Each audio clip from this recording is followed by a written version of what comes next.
माझे नाव मुळे श्रीकांत. आज मी संत एकनाथ महाराजांविषयी काही माहिती सांगणार आहे.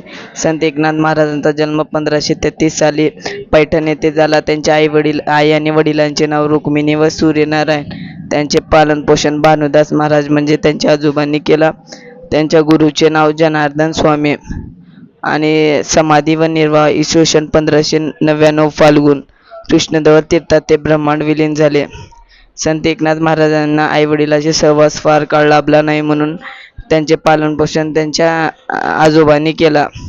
वयाच्या 6व्या वर्षी त्यांना मुंजी करून शिक्षण देण्यासाठी त्यांना एक विद्वान पंडिताची नेमणूक केली. त्या पंडिताकडून त्यांनी रामायण, महाभारत, ज्ञानेश्वरीचा अभ्यास केला.